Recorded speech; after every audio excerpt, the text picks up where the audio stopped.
ముఖ్యమంత్రి రేవంత్ రెడ్డికి BRS working president KTR సవాల్ విసిరారు. ఇక ఇదే అంశానికి సంబంధించి మరింత సమాచారం మా ప్రతినిధి లివిల్ రెడ్డి అందిస్తారు. లివిల్ రెడ్డి, ఈ మధ్య కాలంలోనే కాంగ్రెస్ నేతలు బీఆర్ఎస్ నేతలకు సవాల్ విసరడం జరిగింది. చర్చలో పాల్గొనాలని, దాంట్లో భాగంగానే సోమాజిగూడ ప్రెస్ క్లబ్ లో బీఆర్ఎస్ నేతలు వేచి ఉన్నారు. అయినా కూడా కాంగ్రెస్ నేతలు ఎవరూ కూడా ఆ చర్చలో పాల్గొనలేదు. మరోవైపు సీఎం రేవంత్ రెడ్డి ఢిల్లీ టూర్ అంటూ ఢిల్లీ బాట పట్టారు. ఇప్పుడు మరోసారి సవాల్ని స్వీకరించారు బీఆర్ఎస్ నేతలు. ఆ చర్చలో అయితే కాంగ్రెస్ నేతలు ఎవరూ పాల్గొనలేదు. ఇప్పుడు రిటర్న్ గా బీఆర్ఎస్ మేడిగడ్డ బరాజ్ మీదకు చర్చకు సిద్ధమా అని చెప్పి మళ్ళీ బీఆర్ఎస్ రిటర్న్ గా సవాల్ విసిరింది కాంగ్రెస్ నేతలకు. దానికి సంబంధించి పూర్తి అప్డేట్స్ ఏంటి?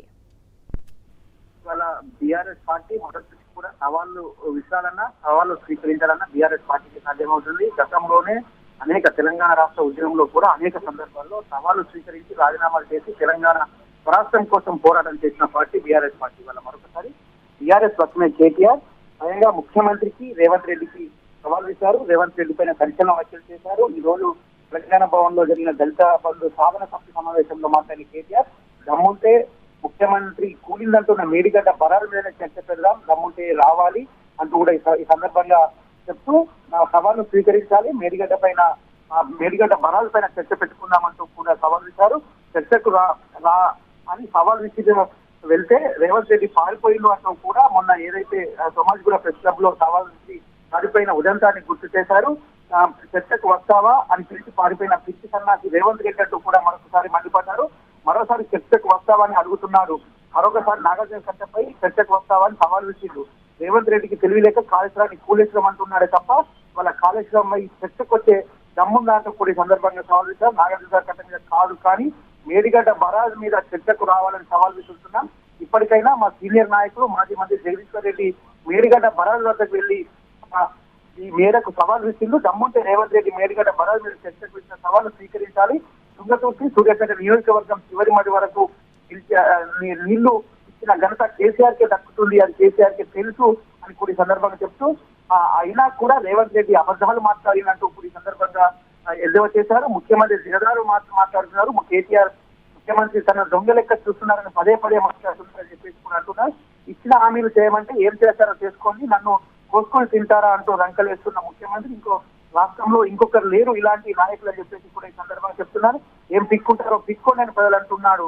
అంటే ఆ ముఖ్యమంత్రి మాట్లాడే మాటలు ఇవేనంటూ కూడా ఈ సందర్భంగా ఎద్దేవా చేస్తూ రానున్న స్థానిక సంస్థల్లో మీరు ఏం పిక్కుంటారో చూపిస్తారు, ప్రజలు అదే కోరుకుంటున్నారని చెప్పేసి కూడా ఈ సందర్భంగా చెప్పారు. అయితే డాక్టర్ బాబాసాహెబ్ అంబేద్కర్ రాజ్యాంగం రాసినప్పుడు రేవంత్ రెడ్డి తాను దొంగల లంగలు పదవులకు వస్తారని ఊహించలేదు. అయితే అందుకే 5 సంవత్సరాల పాటు పదవిలో ఉండే విధంగా రాజ్యాంగం రాశారు. లేకుంటే దేశంలో రేవంత్ రెడ్డి లాంటి మోసగాళ్లు రికార్డ్ చేసి వ్యవస్థ దేశంలో కూడా ప్రవేశపెట్టేవారు. రాజకీయాల్లో తిట్టు కావడం మాకు ఇష్టం లేదు, కానీ రేవంత్ రెడ్డి ఆయన భాషలో చెప్తే అర్థమవుతుంది కనుక అందుకే ఆయన భాషలోనే చెప్తున్నామంటూ కూడా ఈ సందర్భంగా చెప్తూ సాటుకు చెప్పు దెబ్బ అన్నట్లు మేము కూడా తిట్లు వాళ్ళకి తప్పడం లేదు అంటూ కూడా ఈ సందర్భంగా గుర్తు చేశారు. అయితే దళిత బంధు విషయంలో కావచ్చు, ఇవాళ రాష్ట్రంలో మేడిగడ్డ విషయంలో కావచ్చు, అనేక విషయాల్లో కూడా ప్రభుత్వం పూర్తిగా వైఫల్యం చెందింది. వాళ్ళ సాగునీరు అందడం లేదు, పూర్తిగా చేతులెత్తేసింది ఈ ప్రభుత్వం. ఇప్పటికైనా శిక్షిస్తుంటే రాష్ట్ర ప్రజానికానికి తాగునీరు అందించి ఏదైతే లక్షల క్యూసెక్ల నీరు వృధాగా పోతున్న నీటిని ఎత్తిపోయాలని చెప్పేసి కూడా ఈ సందర్భంగా ఎద్దేవా చేశారు. ఇప్పటికైనా దళిత బంధు సాధన సమితికి సంబంధించి ఉద్దేశించి మాట్లాడుతూ దళిత బంధు సాధన సమితి నేతలు దళిత బంధు లాగా ఇబ్బందులు పడుతున్న పలువురు ఇవాళ ఈ సందర్భంలో సమావేశమయ్యారు. కేవలం ఓట్ల కోసం సీట్ల కోసం ఏర్పాటు చేసిన కార్యక్రమం దళిత బంధు కాదని, దళితుల జీవితాల్లో సంపూర్ణంగా సమగ్ర మార్పులు తీసుకోవడం కోసం చేపట్టిన కార్యక్రమాన్ని సందర్భంగా కేటీఆర్ అంటూ అదే కాంగ్రెస్ ప్రభుత్వం గత ప్రభుత్వం ఇచ్చిన 10 లక్షలకు అదనంగా 2 లక్షలు కలిసి 12 లక్షలు ఇస్తామని చెప్పి ఓట్లు వేయించుకుని ప్రస్తుతం మోసం చేస్తుందని సందర్భంగా కేటీఆర్ ఆరోపించారు. దళిత బంధు ఏర్పాటు చేసేటప్పుడు కేవలం ఓట్ల కోసమే చేసిన కార్యక్రమంగా మాట్లాడారని. అయితే ఇది అప్పటి ముఖ్యమంత్రి కేసీఆర్ 40 సంవత్సరాల క్రితం సిద్దిపేట ఎమ్మెల్యేగా దళితుల జీవితాల్లో ఏదైనా సమస్యలను అర్థం చేసేందుకు దళిత చైతన్య జ్యోతి పేరుతో చేపట్టిన కార్యక్రమం స్ఫూర్తిగా దళితుల్లో జీవితాలను మార్పులు తీసుకోవడం కోసం ఈ గొప్ప కార్యక్రమం చేపట్టారని సందర్భం గుర్తు చేస్తూ దేశ చరిత్రలో దళిత బంధు, రైతు బంధు వంటి కార్యక్రమాలు దమ్మున్న నాయకులు కేసీఆర్ వంటి నాయకులు మాత్రమే చేయగలరని సందర్భంగా పేర్కొన్నారు. భారత రాష్ట్ర సమితి అధికారంలో వచ్చిన రోజు నుంచి దళితుల సంక్షేమం కోసం, అభివృద్ధి కోసం కళ్యాణ లక్ష్మి, గురుకులాలు, దళిత బంధు వంటి అనేక కార్యక్రమాలకు శ్రీకారం చుట్టింది.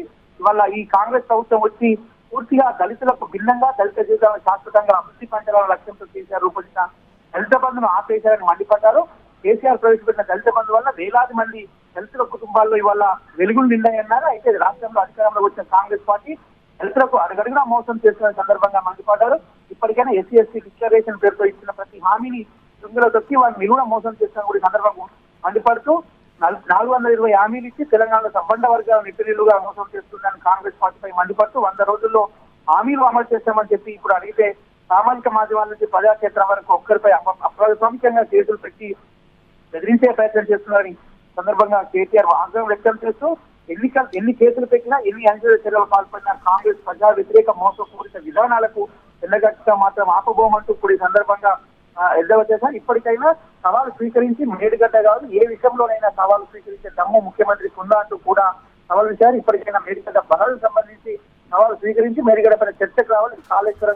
కాళేశ్వరం కాదు కూలేశ్వరం అంటున్న ముఖ్యమంత్రి మేము అంటే అది ఏం ఉపయోగమో దానివల్ల ఎంత పంట దిగుబడి పెరిగింది ఎంతమంది రైతాంగానికి మేలు జరుగుతుందో కూడా మేము చెప్తాం.